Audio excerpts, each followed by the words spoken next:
Vote দিতে হলে আপনাকে অবশ্যই ভোটার স্লিপ সংরক্ষণ করতে হবে, যা ভোট কেন্দ্রের আশেপাশে পাওয়া যাবে, যাতে সিরিয়াল নম্বর এবং আপনার ডিটেলস থাকবে। এই ভোটার লিস্ট আপনার ফোনে বের করে নিতে পারবেন এবং কি আপনার ইউনিয়নে বা পৌর ওয়ার্ডে কতজন ভোটার আছে তাও আপনারা দেখতে পারবেন। ভোট কেন্দ্রে যাওয়ার আগে এই ভিডিওটি হতে চলেছে আপনার জন্য অনেকটাই গুরুত্বপূর্ণ, তাই ভিডিওটি অবশ্যই মিস করবেন না। ভোটার লিস্ট বের করতে চলে যাবেন গুগল ক্রোম ব্রাউজারে। এখানে এসে সার্চ করবেন bangladesh.gov.com লিখে। তারপর বাংলাদেশের জাতীয় তথ্য বাতায়নে প্রবেশ করবেন। তারপর এখানে এমন ইন্টারফেস শো করবে।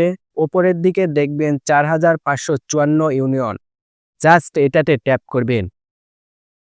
তারপর নিচের দিকে দেখবেন বিভাগ বাছাই করুন, এইটাতে ট্যাপ করে বিভাগ সিলেক্ট করবেন। তারপর জেলা বাছাই করুন, জেলা সিলেক্ট করবেন। তারপর উপজেলায় উপজেলা সিলেক্ট করবেন। সাথে সাথে আপনার উপজেলার ইউনিয়ন শো করবে, আপনি যে ইউনিয়নে তাতে ট্যাপ করবেন। তারপর এমন নতুন ইন্টারফেস শো করবে। আরেকটি কথা, ভিডিওটি যদি ভালো লাগে তাহলে অবশ্যই লাইক কমেন্ট শেয়ার করবেন এবং চ্যানেলে প্রথম হলে অবশ্যই চ্যানেলটাকে সাবস্ক্রাইব করে দেবেন, কারণ আমার চ্যানেলের প্রতিটা ভিডিও আপনাদের কোনো না কোনো কাজে অবশ্যই লাগবে।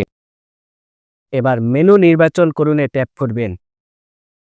তারপর ইউনিয়ন পরিষদে এখানে আসলে নিচের দিকে দেখতে পাবেন ভোটার লিস্ট। ভোটার লিস্টে প্রবেশ করে নিচের দিকে দেখবেন ডাউনলোড, জাস্ট ডাউনলোডে ট্যাপ করবেন।